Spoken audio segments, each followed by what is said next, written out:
नमस्कार, आप देख रहे हैं न्यूज 24। आपके साथ मैं हूं अखिलेश आनंद। पाकिस्तान ऐसा क्यों है? क्या वो हमें एक देश के तौर पर कमजोर समझता है या फिर भारत कुछ ज्यादा ही सहनशील है? इन दोनों सवालों के बीच जम्मू कश्मीर में पाकिस्तान की तरफ से लगातार गोलीबारी हो रही है। 6 लोग मारे जा चुके हैं, 35 से ज्यादा घायल हैं। पहले देखिए कि क्या चल रहा है पाकिस्तान से लगी हिंदुस्तान की सीमा पर, और इसके बाद आपको दिखाएंगे कि इस हालात पर कैसे सोचते हैं भारतीय फौज के 5 पूर्व जनरल।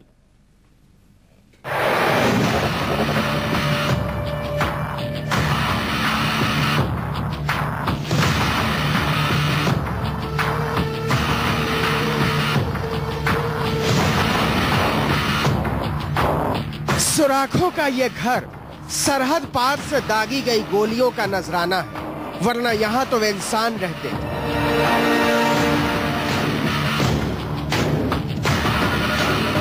जम्मू के अरनिया गांव में सन्नाटा पसरा हुआ है। राजेश और पुरुषोत्तम सोए हुए थे, लेकिन उस पार से आई हुई गोलियों ने नींद नहीं खुली।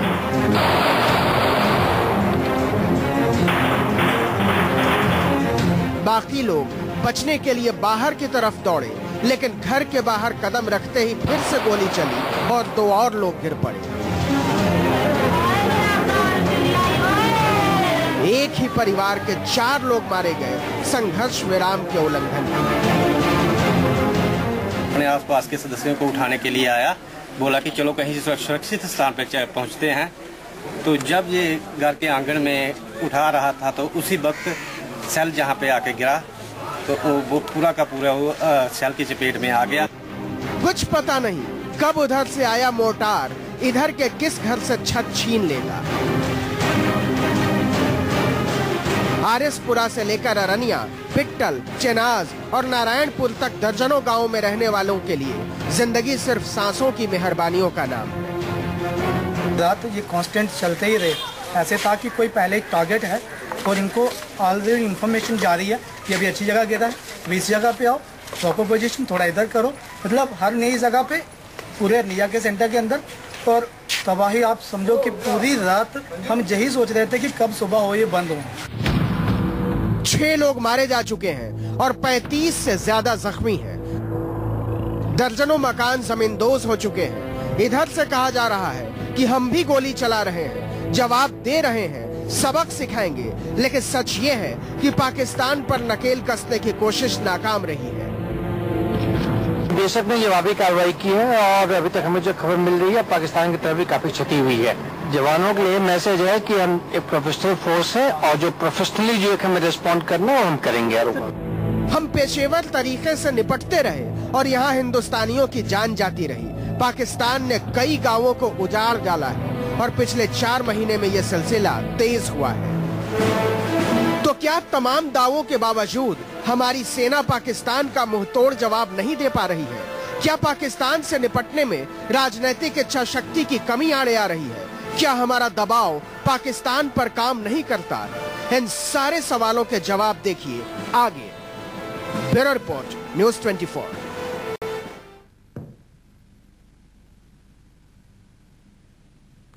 और अब आपको सुनाते हैं पाकिस्तान के साथ हमारा क्या सलूक होना चाहिए। इस पर भारतीय फौज की उन 5 शख्सियतों की राय जिन्होंने अलग अलग समय पर हमें गौरव के लम्हे दिए हैं। इनमें से 4 जनरल रहे हैं और 1 कर्नल। आप सुनिए कि जब हम पाकिस्तान के सामने कमजोर पड़ते नजर आ रहे हैं, हमारी सैन्य ताकत कितनी तैयार है और कितना सही होगा उसका इस्तेमाल करना। क्या करें इस पाकिस्तान का? ये पाकिस्तान कैसे सुनेगा और कैसे सुधरेगा? इन सवालों पर राजनीति के रंग हम देख चुके हैं। इसीलिए हमने फैसला किया कि हम उन लोगों से ये सवाल पूछें जो फौज की रग-रग से वाकिफ हैं, जो जानते हैं कि हमारे सामने संभावनाएं क्या हैं और हमारी सीमाएं क्या हैं। हमने 5 सवाल पूछे 5 पूर्व जनरलों से, और जो जवाब आए वो आप भी सुनिए और समझिए कि हम कहां चूक कर रहे हैं पाकिस्तान के सामने। ये साफ बात है कि कुछ तत्व ऐसे हैं पाकिस्तान में जो हिंदुस्तान और पाकिस्तान के रिश्तों में सुधार नहीं आने देना चाहते, और उसमें पाकिस्तानी आर्मी शामिल है। तो वो बार बार इस उल्लंघन को करती रहेगी ताकि ये समस्या जो कश्मीर की वो समझते हैं ये जागृत रहे और इसको लोग भूल ना जाए, ये वजह है उसकी। पाकिस्तान में जो आपकी मेन प्रॉब्लम है वो है पाकिस्तान की फौज। फौज के आप जब तक फौज की भाषा में नहीं बात करेंगे कुछ बदलने नहीं वाला। ये मीटिंग्स जो हैं ये टैक्टिकल लेवल की मीटिंग्स होती हैं, इससे कोई पॉलिसी की कोई डिसीजन नहीं निकल सकती है। पॉलिसी की डिसीजन तो गवर्नमेंट्स निकालेंगी। जहां प्राइम मिनिस्टर्स मिलके एक दूसरे के साथ समाधान नहीं निकाल सकते, वहां दो ब्रिगेडियर्स मिलके किस तरीके से निकालेंगे। So these meetings are just a formality to diffuse situation. एक सिचुएशन जब हाथ से बाहर निकलनी शुरू हो जाती है तो उसको डिफ्यूज करने के लिए मीटिंग कर लेते हैं। सीज फायर वायलेशन कोई लोकल चीज नहीं है, ये एक जानबूझ के सोची समझी साजिश है। तो अगर लोकल चीज होती तो उस फ्लैग मीटिंग के दौरान सुलझ जाती, लेकिन ये लोकल चीज नहीं है। इसके पीछे एक बड़ी सोच है पाकिस्तान की कि एक लोकलाइज चीज को इंटरनेशनलाइज कैसे किया जाए। एक कंट्री जो कि लाइन ऑफ कंट्रोल पे बैठा हुआ और इंटरनेशनल बॉर्डर पे जैसा इसको वो डिस्प्यूटेड बॉर्डर कह रहा है और कश्मीर को वो अपना इलाका मानता है, डिस्प्यूटेड टेरिटरी मानता है, तो वो हमेशा आपके ऊपर अटैक करने को तैयार है और उसको जस्टिफाई करता है अपने आप में। तो ये ऐसे समाधान नहीं हो सकता। या तो उस कंट्री को आप टोटली डिफीट कर दें या फिर कोई समझौता हो जाए, आप दो में से एक ही रास्ता है। तो अगर आप नोट करें वो ऐसे इलाके में करते हैं जहां वैली को कोई असर नहीं हो। वो जम्मू इलाके में आरएसपुरा अर्नी एरिया में करते हैं या पुंछ में करेंगे जहां पर वैली के लोग जिनकी वो समझते हैं कि उनको शायद मदद मिलेगी अपनी प्रॉक्सी वार में, वहां पर ये नहीं करते। अब इनके पास एकमात्र तरीका रह गया है परिप्रेक्ष्य में रहने का और दुनिया का ध्यान आकर्षित करने का, वो है to make a nuisance of themselves. मतलब ये दुनिया के नाक में दम करें भारतवर्ष के साथ तकरीबन युद्ध की स्थिति छेड़कर, ताकि ये दुनिया को बोल सकें कि कश्मीर साहब एक फ्लैश पॉइंट है, न्यूक्लियर फ्लैश पॉइंट है, और किसी न किसी तरह से ये दुनिया को ड्रैग करना चाहते हैं इस जम्मू कश्मीर के मुद्दे में, जिससे दुनिया ऊब चुकी है, तंग आ चुकी है। इस टाइम पर जो सिचुएशन है पाकिस्तान में वो ऐसी है कि वहाँ की गवर्नमेंट का कश्मीर पॉलिसी और India policy, Jammu Kashmir policy में कोई हाथ नहीं है। तो एक तरफ से गवर्नमेंट को तो कहना पड़ता है और गवर्नमेंट कहती रहती है कि भाई हम वी विल हैव टॉक्स और हम इस बात को, इस मसले का कोई हल निकालेंगे, पर जिनके हाथ में पॉलिसी है जो कि पाकिस्तानी आर्मी है और उनके जिहादी पार्टनर्स हैं, वो ऐसा कुछ होने नहीं दे रहे हैं, वो होने देना चाहते भी नहीं हैं। कि हमारे प्रधानमंत्री ने साफ साफ बोल दिया है कि ये एक आपसी बायलैटरल मामला है जो बाकी चीज़ों के साथ सुलझाया जाए। वो चाहते हैं कि इसको किसी न किसी तरह इंटरनेशनलाइज किया जाए।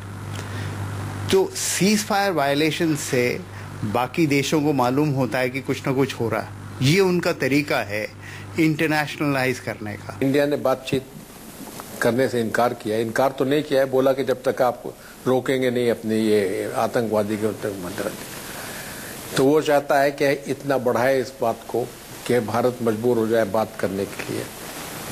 एक वजह ये हो सकती है। दूसरी वजह ये है कि वो दुनिया को दिखाना चाहता है कि कश्मीर का प्रॉब्लम लाइव है और उसको सेट असाइड नहीं किया जा सकता जैसे कि यूएन में किया गया है। पाकिस्तान पर हमला करना है या नहीं करना है ये तो देश को फैसला लेना है, लेकिन मैं यही कहूंगा कि हमले से और लड़ाई से समस्याएं कभी सुलझती नहीं और बहुत सारी समस्याएं पैदा हो जाती हैं। देखिए, बहुत सारे विकल्प हैं हमारी सेना के पास, और क्या विकल्प सही है ये तो सेना अध्यक्ष के ऊपर मुनस्सर है, लेकिन आप पहले तो वेपन यूसेज को बढ़ा सकते हैं, यानी वर्टिकल एस्केलेशन कर सकते हैं, आप हॉरिजॉन्टल एस्केलेशन कर सकते हैं। इंडिया इस टाइम के ऊपर बढ़ोतरी की तरफ है, इंडिया डेवलपमेंट की तरफ है।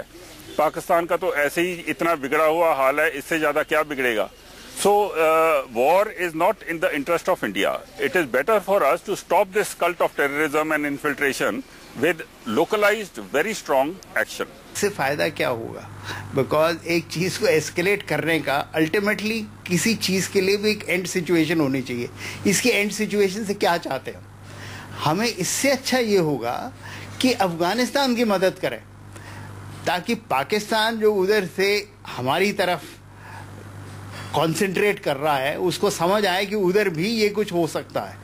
अब इस वक्त स्टेबिलिटी लाने की अफगानिस्तान में जरूरत है। भारत ये कर सकता है कि जो सीज फायर वायलेशन हो रहा है, जो सामने से उनके ऊपर फायर कर रहा है, उसके ऊपर अटैक कर सकता है। वो बात कहाँ पहुंचेगी ये क्लियर नहीं है। वो भी कहीं अटैक करेंगे शायद, और आप भी बढ़ती जाएगी बात। तो ये सोच समझ के भारत को करने की जरूरत है, लेकिन उससे सीज फायर वायलेशन नहीं रुकेंगे।